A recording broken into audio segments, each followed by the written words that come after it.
Here's something that most business owners do without realizing the risk, and you just need to be aware of. A lot of times, LLC owners and business owners send proposals that accidentally become binding contracts. And so let's say you send an email that just says, looks good, we can start next week at $25,000. And then the opposing email responds and just says the words, agreed.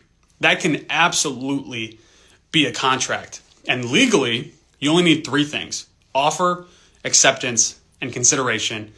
And you have a contract. You don't need a 12-page document. You don't need formal language. You don't need signatures sometimes. And in the case like that email can represent a contract. Courts are looking at intent and substance. They're not looking at formatting. I have seen businesses get locked into pricing, scope, deadlines because of email chains that were meant to be quote unquote just discussions. And so here's some practical advice to make sure you don't end up in a situation you don't want to be in.